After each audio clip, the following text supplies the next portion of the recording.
Alright, so I just got done with what I believe was 630 pull-ups. I also did a pose down right here, and the lighting was actually pretty good, and my back is looking surprisingly nice for someone who's as bulked up as I am. I may not look like I'm bulking, but I'm pretty fucking fat. Don't get me wrong, if I start posing down, yeah, I'll look a bit muscular. But still, I cannot imagine what my back will look like once I cut some weight down, and I have a lot of weight to cut down. Trust me. I'd say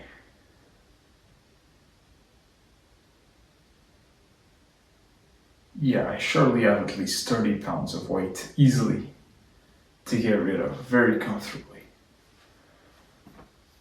But I feel like I'm going to do a mini cut. This was something I just thought of now because my bulk has been stagnant.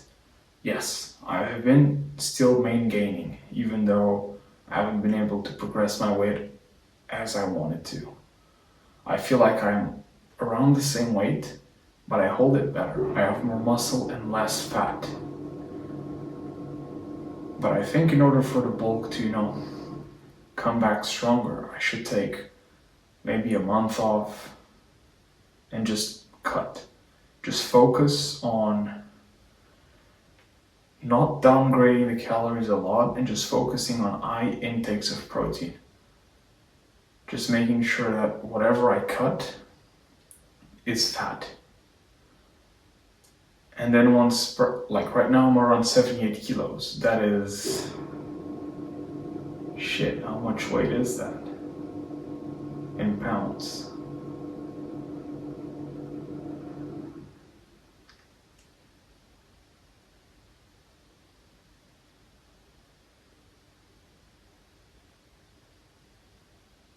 Maybe 175?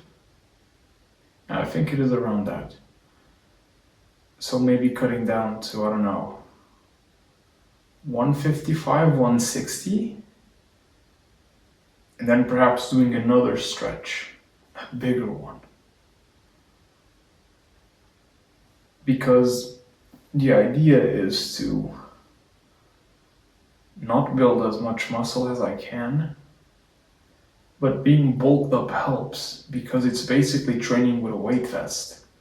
Like, take this into accountability. I'm doing 600 pull-ups a day. And I just told you I have 30 pounds to cut. I am 5'7", currently weighing almost 180 pounds. I could easily maintain 150 pounds. Very easily.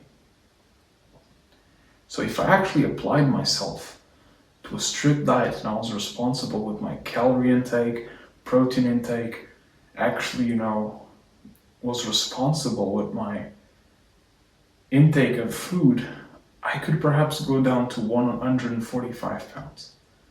Maybe even 140.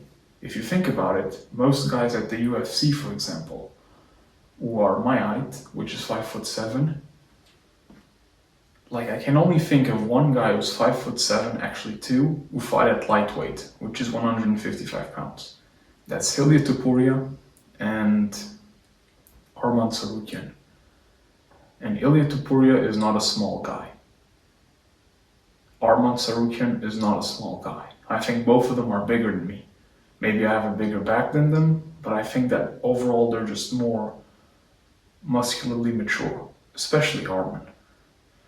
But if you go down to 145 pounds, sure, they do cut a lot of that weight in water weight, so that's not their usual weight.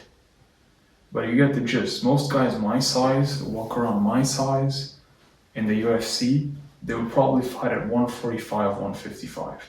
And 155 is a stretch. 5'7" at 155, you're a short guy. At 145, that's good. You got a lot of guys at 145 or 5'7". You got Volkanovski, who's actually 5'6". You got Movsar Evloev. You've got Aljamain Sterling. You got Ilia Topuria. You got Josh Emmett, who I believe is 5'6". You You got Diego Lopez, who's like 5'11". So as you can see, there's some tall guys. Yair Rodriguez is also very tall. So yeah, you can get a bit of an idea of what I'm trying to say. But I think it's very reasonable for me to hold 160 pounds very comfortably, which means that right now I could do a mini cut of 15 to 20 pounds towards that weight, and then once I get there, actually come back stronger. Because as I was saying, I'm doing 630 pull-ups a day with, let's assume, just extra 15 pounds. So imagine if I'm 15 pounds lighter. That's extra 15 pounds I'm carrying per repetition. So if I remove them, I'll be carrying minus 15 pounds each repetition. So imagine how much easier the reps will be, how much faster I'll do them. There's also a flip side to that. If I undereat, my joints will suffer, my energy will suffer, so I can't be shredded, like competition bodybuilding shredded. Maybe even being 9 to 10% body fat is not a good idea, depending on what I can naturally hold, but perhaps being around the 10, 11, perhaps even 12 is the best. And since I'm very far away from that, maybe I could cut down to around that, then do another bulking stretch, and then when I go for the official record, which is very much a lot off, then I would actually take more care and actually do a good diet to be the most optimal weight-wise on the pull-up world record day. But that is a long way from now. This is just my idea. But yeah, these 630 pull-ups, they were quite easy. I'd say a 3.5 out of 10 difficulty. So yeah, February so far has been going great. But it's not about how it starts, and it's not about how it ends. It's about the full stretch. Every single day matters. So let's just make sure that we work hard to make sure that this number is beat, which it will be beat.